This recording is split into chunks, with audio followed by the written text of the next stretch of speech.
Professor Marina Murillo from Cadis University, the title is Strongly OLP Well Pose for Abstract Time Fractional Moore-Gibson-Thomson Type Equations, please. Thank you very much. First, I want to thank the organizers for inviting me to give this talk. I'm going to talk about the strongly LP well-posedness for abstract time fractional Moore-Gibson-Thomson equations, and this is a joint work with Professors Edgardo Álvarez and Carlos Vila. Well, I will first start motivating the PDEs, the models we are going to deal with. Later, I will state the main problem we are going to solve, which is the analysis of well-posedness for these abstract fractional Moore-Gibson-Thomson equations, and I will need to recall some basic notions and preliminaries for providing our characterization, okay? And later we will analyze some application and consequences of our characterization. Well, fractional generalizations of heat flux law have appeared when interpolating between the properties of the two flux laws. For example, Comte and Metzler in 1997 proposed a time fractional heat flux law given by this equation, where here we have two fractional derivatives where the choice of the parameters of the order of the fractional derivatives depend on the diffusion process it's being developed and the complex media where it's being developed.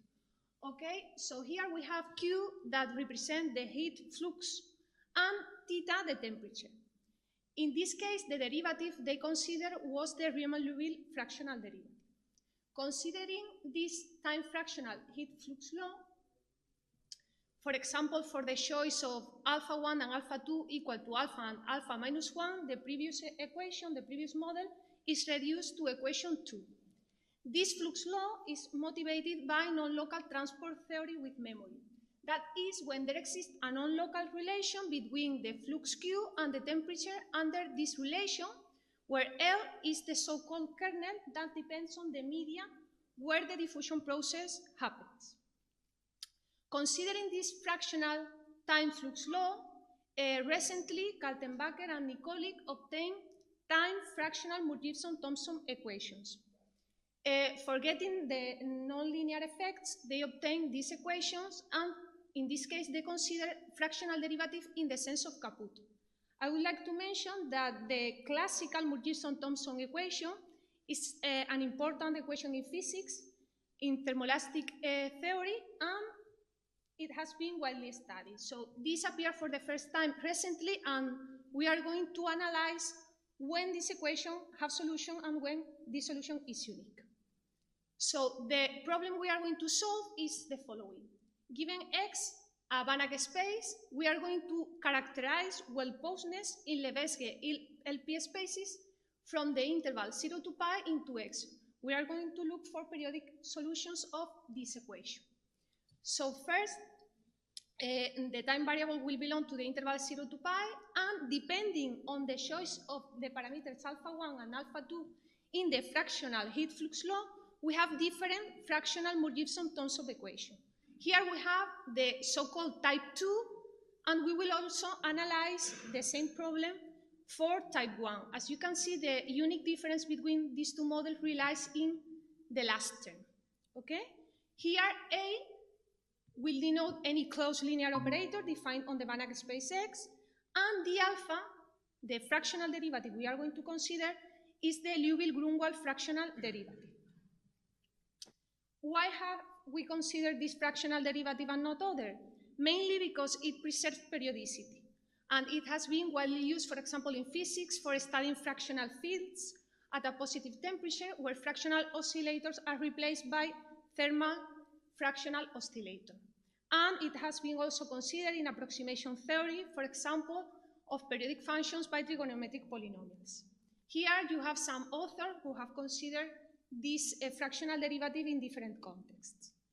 So, the main features of this talk are the following. We are going to obtain a complete characterization of well-posedness in LP spaces for these two models. We are going to compare the characterization and consequences of these two models. And I would like to mention that our results are general enough not to require any additional assumption on the operator A, such as, for example, being the generator of a set group. Moreover, our characterization allows, for example, to obtain a well-Postness result in the case A, for example, is the Dirichlet Laplacian in an appropriate domain. Some basic notions or tools that we will need for obtaining our characterization. If X and Y are Banach spaces, we will denote B from X into Y the space of bounded linear operators. If the initial and final space are equal to X, then we will simply denote it as B of X. The LP space from the interval 0 to pi into X will denote the space of all 2p periodic Wagner measurable X-valued function, such that the function restricted to the interval is P integrable. In the case P is equal to infinity, this space corresponds to the space of essentially bounded functions. This is some notation, okay? If ik power 2 alpha is this expression, then ak will be the inverse of this quantity for k equal to different to 0, and a0 is equal to 1. Then the Fourier coefficients of any function f in LP will be denoted in this way and are equal to 1 over 2 pi multiplied by the integral in the interval of the corresponding exponential function multiplied by f. With this in mind, we can define the first notion of being an LP-LP multiplier.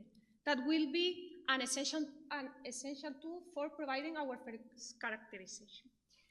Given P from 1 to infinity, we will say that a sequence of operators Mk is an LP-LP multiplier if for any function f in LP with values in X, there exists another function U in LP with values in Y, such that each k Fourier coefficient of U can be defined as the k operator of the sequence acting over the k Fourier coefficient of f. The idea is that we can, for any function f in LP, we can find another function U in LP whose Fourier transform is defined in terms of the sequence acting over the Fourier transform of f. Another important notion is the concept of R-boundedness.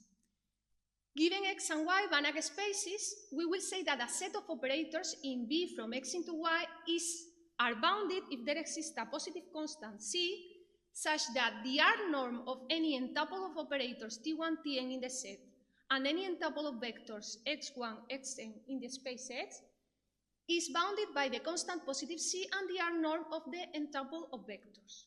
This R norm is defined in this way as an average of the norm, but the important point is that when we are dealing and working with Hilbert spaces, this concept is the same as being norm-bounded, which is much easier to be checked. Okay, so here you have the formal definition of the alpha-Liouville-Grunwald fractional derivative of any function U in a subspace of LP that I will later define. And as you can see, this fractional derivative can be defined as a series in terms of the Fourier coefficients of U. The H alpha P space is the vector value fractional Sobolev space of functions U in LP such that there exists another function B in LP whose Fourier coefficients are defined in this way, as the power alpha of ik multiplied by the Fourier coefficient of U. In the case alpha equal to 0, this space coincides with the classical LP space. So, let's go to our first model, to the abstract fractional Murchison-Thompson equation of type 2, and when we will say that a function U is a strong LP solution of this model. Well, a function U is called a strong LP solution if U is, of course, a solution and belongs to the so-called maximal regularity space, where this regularity is asked in terms of the Fourier transform. That is, this space is the intersection of the H power 2 alpha plus 2p space with value in X and H alpha p space with values in the domain of A. One can easily check that if a function is a strong LP solution, then it verifies periodic initial conditions. That is, U in 0 is equal to U into pi, and the same happens with the first and the alpha plus 1 derivative. We must observe that when alpha is equal to 1, we recover the maximal regularity space of the classical Murchison-Thompson equation, because all these fractional models, when alpha is equal to 1, are reduced to the classical Murchison-Thompson equation. Okay, this equation was studied in 2013 by Poblete and Poff. One can see that, in fact, this maximal regularity space is equal to this space, but the most important point is that it's a Banach space when endowed with this norm. That will play a key role in our characterization. Finally, we can formally define what well-posedness means. We will say that the problem is strongly LP well-posed if for any function f in LP, there exists a unique strong LP solution of the equation. So, we can provide our first characterization in terms of LP multipliers. If X is a UMD space, I want to say that UMD space is a subclass in the class of Banach spaces, but we need this restriction because we apply, I'm not going to enter in the details of the proof, but we apply some results that relate the concept of LP multipliers and our boundedness. And in one direction, we need the restriction on X to be a UMD space. In our context, in our work, it won't be a real restriction because most of the Banach spaces we are going to work with are UMD. For example, Hilbert spaces or big LP spaces are UMD. Okay? Then also A will be a closed linear operator, and then we can prove that our equation is strongly LP well-posed if and only if this sequence of operators is an LP multiplier. How does this magical sequence appear? Well, the idea is that if you have a PDE and then you apply Fourier transform, if you solve this equation in terms of the Fourier transform, the solution is defined in terms of this sequence and the Fourier transform of f. And this sequence is usually called the symbol of the equation. Okay? The point is that checking that a certain sequence of operator is an LP multiplier is not an easy task. So we go a step further and we obtain a characterization in terms of our boundedness. Under the same assumptions, we can prove that our equation will be strongly LP well-posed if and only if a certain sequence of elements is contained in the resolvent of the operator A, then this inverse operator is well-defined, and the equation will be strongly LP well-posed if and only if this sequence of operator is R-bounded. I recall that if we are dealing with Hilbert spaces, it's the same as asking this is norm-bounded. Okay, so this is easy to check. Well, an important point or remark is that if one of the previous assertions holds, we can obtain from the closed graph theorem some estimates on the norm of the solution that are very important, for example, when later applying numerical analysis or numerical methods. It's sometimes even more important than the proper characterization by itself. So we deduce that there exists a positive constant C independent of F such that this estimate holds. Okay? Some application and consequences of this characterization is the following. As we have just seen in the previous theorem, the model is structurally characterized by these elements decay. So a simple computation shows that the real part of decay is always negative, and moreover, the imaginary part of decay is always non-zero for each k different to 0. Moreover, well, therefore, the argument of decay is always strictly less than pi, and moreover, we know some information about the asymptotic behavior of this quantity. Here you have, for some choice of the parameter of the equation, the points decay that rely on this continuous line, and we can simply see with this graph that we cannot expect to admit a sectorial operator that admits well-posedness for this model. But an immediate consequence, we obtain the following result. If A is a self-adjoint operator defined on a Hilbert space, and 0 belongs to the resolvent of A, that is A is invertible, then our equation will be strongly LP well-posed. This can be easily checked because the resolvent is contained in the spectrum is contained in the real axis. Okay, and as a consequence, we obtain results, positive results of well-posedness for the Dirichlet Laplacian in bounded domain omega with boundary of C2 class. Okay? We can perform a similar or analogous study for the abstract fractional Murchison-Thompson equation of type 1. As I mentioned before, this model is similar to the previous one except for this last term. So the maximal regularity space changed. In this case, we will say that a function U is called a strong LP solution if it belongs to the new maximal regularity space. This is equal, and this changed because of the last term of the equation. And again, we have that if a function is a strong LP solution, it verifies some periodic initial conditions. Okay? Again, we will say that the equation is strongly LP well-posed if for any function f in LP, there exists a unique strong LP solution of the equation. Okay, we obtain a similar characterization in terms of LP multiplier, where the symbol sequence is given by R, by this sequence, and we can also obtain some estimates on the norm of the solution. Okay?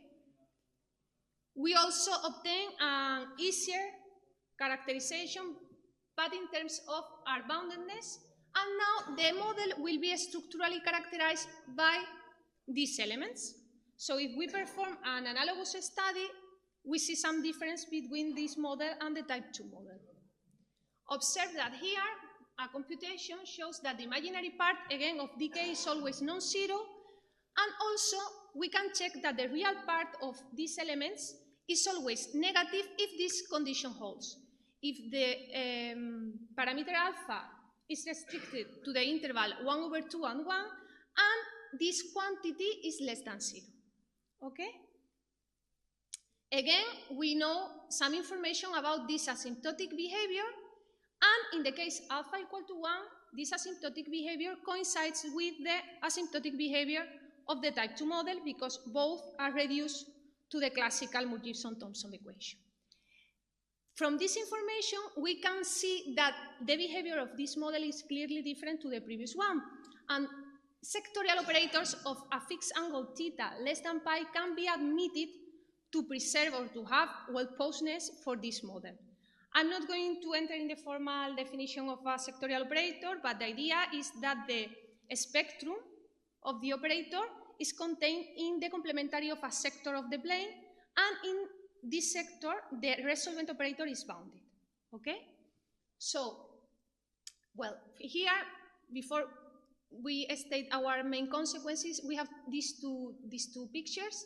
In the first one, we have a choice of parameter where L is negative, and here another choice of the parameter where L is positive. These two figures shows that the condition, the previous condition 7, is a sufficient but not necessary condition to have real part of decay strictly less than 0. Moreover, okay, here we have another choice of parameter where L is positive, but we show that the condition 7 with this picture may fail to have real part of decay less than 0. With this in mind, we obtain again as a consequence that we can obtain well-posedness in the case of self-adjoint operators on Hilbert spaces, invertible self-adjoint operators on Hilbert spaces, but also we have results of well-posedness for sectorial operators. If theta star is the supremum of the argument of decay, that of course the supremum could depend on the parameters alpha, tau, c, and delta of the equation. From the above and the previous analysis, we can see that this supremum for some choice of the parameters can be less than pi. And as an immediate consequence, I'm going to go directly for sectorial operators. The previous result was more general. Okay, we have that if X is a UMD space, minus A is a sectorial operator, okay, with angle in this interval, then the equation will be also strongly LP well-posed whenever 0 is in the resolvent. This is a condition that we need. Well, All this study can be done for all the fractional version of the Moore-Gibson-Thomson equation. There exist another types, for example, the type 3 model, but in our work, okay, we did not provide a characterization for each model. We consider a general model given by this one in terms of two parameters, alpha in the interval 0,1 and beta in the interval 0,2, and for different choices of this parameter, we recover all the type fractional Moore-Gibson-Thomson equations. So we obtain a general characterization and the other characterizations as a consequences, as an application of our main result. Well, if you are interested or if you want to see some more information about this work, it was published in Journal of Differential Equation recently, and here you have some more references on the topic. I would like to especially mention the work by Kaltenbacher and Nikolic, where they introduced these fractional time Moore-Gibson-Thomson equations for the first time. And thank you very much for your attention. Thank you, Marina, for your nice talk. And we have time for questions. Are you considering concrete operator A's, concrete examples, like integral operators, for instance?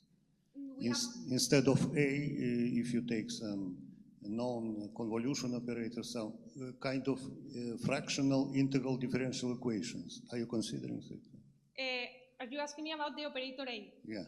We consider, or we provide the results for any closed linear operator, and as a consequence, we have results for sectorial, for self-adjoint, and then, for example, for the Dirichlet Laplacian, but not others. But I mean, for some concrete cases, there are some theory of fractional integral differential equations. So could be some concrete examples, probably.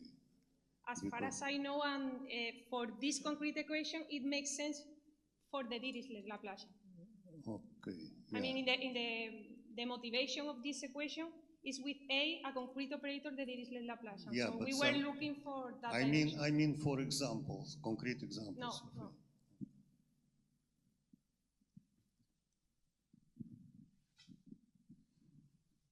Thank you for your nice talk. I would like to ask about the LP. LP, the space LP. Yeah. Our results are true for all P, or? From 1 to infinity without including infinity. Without including infinity. Yeah. And for other space? No. This would be another work. I mean, for example, now we are working we are studying well-postness in Helder spaces. But for example, in Helder spaces, we need to consider another fractional derivative because this fractional derivative does not make sense in Helder spaces. But this is another work. Yeah. This work is just for, and these techniques are only valid for LP spaces. LP from 1 to empty, not including empty. And there are examples to see that your technique doesn't work for the other space? No. No example? Thank you.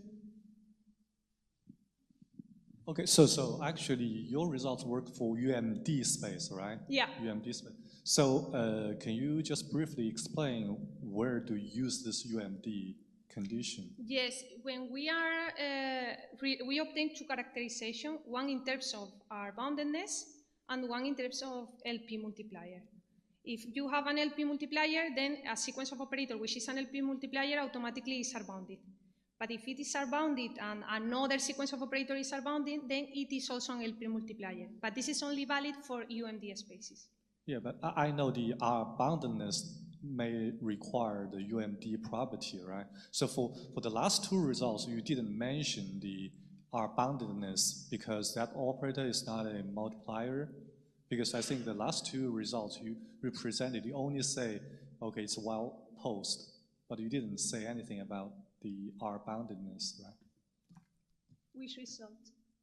Yeah, for example, so like this, so there's nothing related to R-boundedness here? No, okay, they are different conditions. I mean, for obtaining the main result in the proof of these two characterizations, for the proof, but I'm not going to enter in the details of the proof because if not, I will be here until Friday. We need this restriction for obtaining this equivalence. That's why in the general results, in the corollaries, we need the space X to be UMD. And inside this proof, again, we need UMD when obtaining the fact that LP multiplier, the truth is that for one of these characterizations, we don't need UMD. It's sufficient if it's a Banach space, that's true. And for the other, we need UMD. But for not entering in so many details, we wrote UMD for both, but yes, it's true. Yeah, you are right, yeah.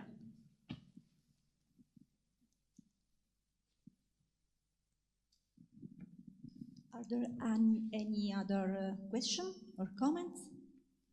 If not, we thank again Marina.